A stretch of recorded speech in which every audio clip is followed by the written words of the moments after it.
So I'm taking a quick break from my recovery ride, and I'm here basically where my obsession for fitness essentially started, and that's Clark High School here in Plano, Texas.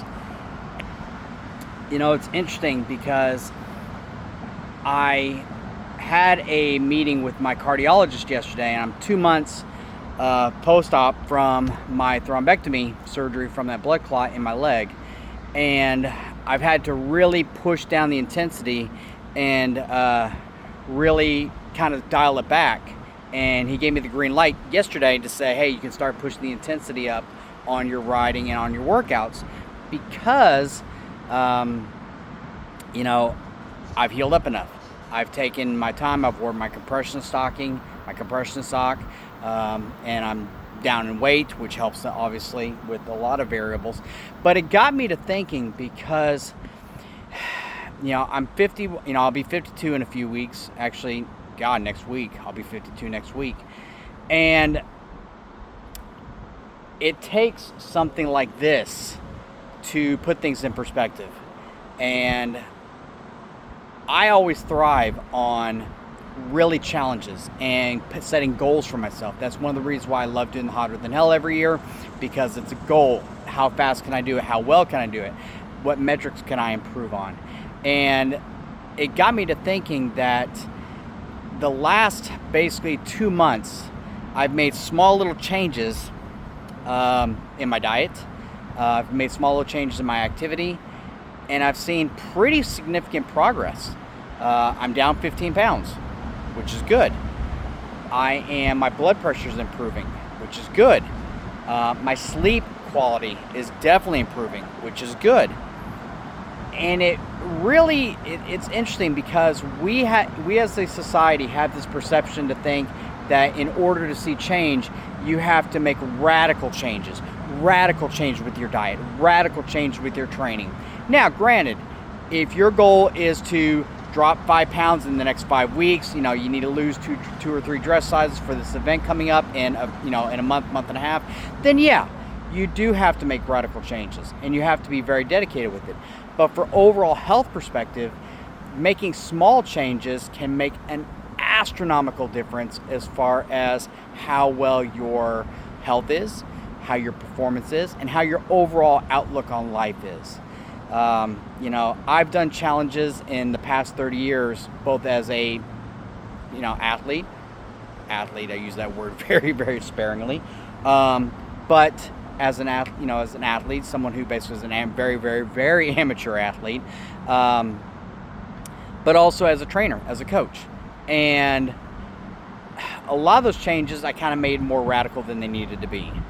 Weight loss challenges, how much weight can you lose in 6 weeks, in 8 weeks, in 10 weeks, and, living on, low carb diets, cutting out wine, cutting out alcohol, which is not a bad idea, but you really don't have to do those things. I mean, I have probably eaten more pasta and more rice and more potatoes in the last 2 months than I have in quite some time, and I'm down 15 pounds. It's kind of nice. I had a colleague walk in about a week ago, and I haven't seen him in probably 2.5 months maybe. And first thing he's like, "Oh my gosh, how much weight have you lost?" Mike, appreciate that. But it's amazing because I really haven't changed. I've actually changed my diet in the fact of I'm eating more quality foods, but it's real stuff. I'm not doing pills. There's a lot of things that I'm not doing that I used to do, or I used to recommend to people all the time. Skip this, skip that, no, low carb this. I'm actually eating more fat than I have in a long time, and I'm eating more carbs than I have in a long time. But I'm doing things on a daily basis, being consistent with it, and that makes all the difference in the world. Case in point, I'm eating more kind of an Italian style Mediterranean diet. A lot of olive oil, a lot of pasta.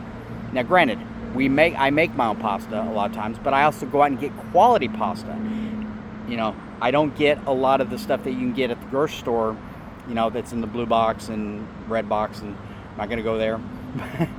But it's a component to where I'm looking for better quality foods, and that makes a huge difference, not only with how I feel, but how I sleep, and just overall, I'm noticing just quality of life is improving up as well.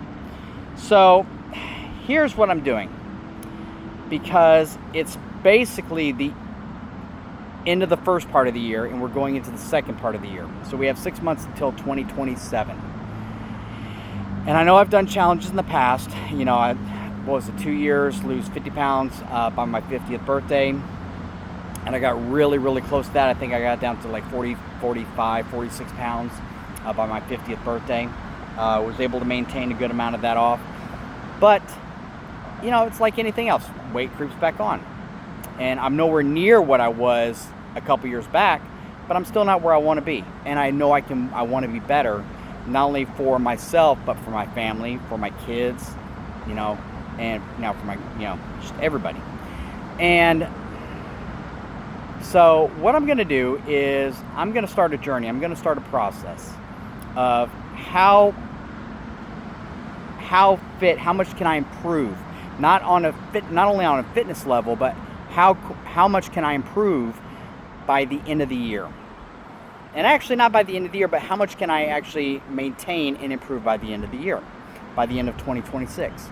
So I'm going to be really focused on doing this myself, but I'm also going to invite you to do this with me. And I'm going to be essentially an open book.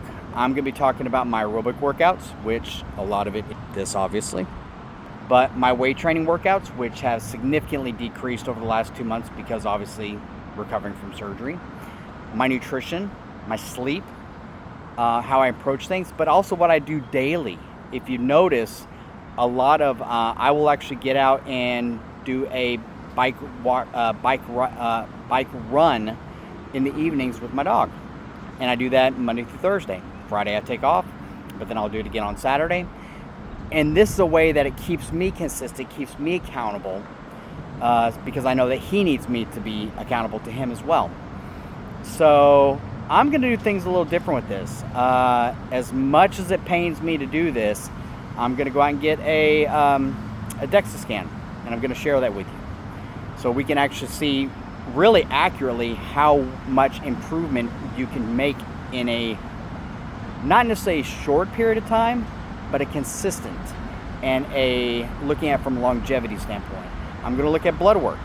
I'm going to be looking at other things. I see my hematologist on Monday, and again, that's what we're going to discuss as far as process, or what the next process is as far as my blood work, as far as this clot goes. I still do have some clots, but the medication, the blood thinner, is working phenomenally well. And so my cardiologist said, you know, hey, I don't need to be seeing you if you're going to see the hematologist. So let's have him manage your treatment plan. And when it comes to your general cardiology, your general cardiovascular condition, your general cardiovascular health, come back and see me, and we'll talk about it, which I really appreciate. So let's do this. I'm pretty excited to do this. I like doing challenges, particularly that I'm coming up on 52. Gosh, it sounds weird saying 52. But it's definitely going to be a welcome addition to doing something with this. And so, you know, we're going to get on this, and we're going to do this together. So other than that, guys, have a great Saturday.